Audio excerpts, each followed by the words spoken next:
Stepanakert said today dialogue with Baku is unrealistic after Azerbaijan closed its Lachin corridor checkpoint to all traffic yesterday, in effect putting Nagorno-Karabakh under total blockade. In a statement, Nagorno-Karabakh's foreign ministry called for the Minsk Group, a body co-chaired by France, Russia, and the United States, to be more actively involved in creating favorable conditions to facilitate dialogue between Stepanakert and Baku. The Minsk Group's work has been frozen since Russia's full-scale invasion of Ukraine last year. Decades of internationally mediated talks spearheaded by the group have failed to reach a diplomatic solution to the Nagorno-Karabakh conflict. Since yesterday, Azerbaijani border guards have been blocking vehicles belonging to the Red Cross and Russian peacekeepers from passing through their checkpoint, which was set up earlier this year in violation of the 2020 Nagorno-Karabakh ceasefire. Reacting to the move, which has further escalated tensions in the region, Armenian Prime Minister Nikol Pashinyan warned again today that Azerbaijan is carrying out a policy of ethnic cleansing in Nagorno-Karabakh.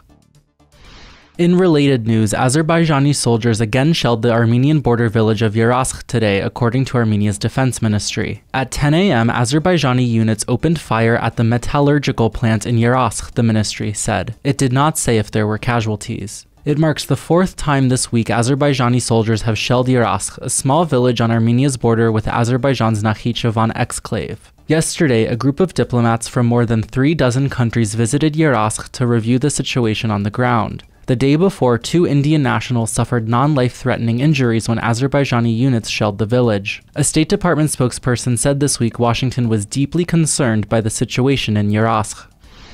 Meanwhile, in Saint Petersburg, the prosecutors general of Armenia, Azerbaijan, and Russia met for talks today. In a statement, Armenian Prosecutor General Anna Vartapetyan said she pressed her Azerbaijani colleague to secure the release of Armenian prisoners of war held in Baku. More than 2 years on from the Nagorno-Karabakh war, an unknown number of Armenians remains in detention in Azerbaijan. Most have been convicted on terrorism charges and sentenced to lengthy prison terms. In the Moscow-brokered ceasefire that ended the war, Yerevan and Baku agreed to exchange prisoners of war, hostages, and other detained persons.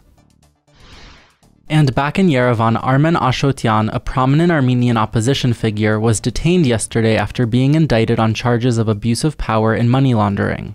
In a statement, Armenia's investigative committee said Ashotyan would be held for 2 months while investigators continue looking into his alleged crimes. The charges date from Ashotyan's time leading Yerevan State Medical University, when the university acquired a number of properties, allegedly on Ashotyan's orders. Investigators say the university suffered upwards of $100,000 of damages as a result of those land deals. In addition, investigators allege Ashotyan embezzled nearly $500,000 from the university during his tenure. Ashotyan, who was an influential figure in Armenia's Republican Party during former President Serge Sargsyan's rule, has strongly denied the accusations. The Republican Party has condemned Ashotyan's detention as an act of political persecution by Prime Minister Nikol Pashinyan's government.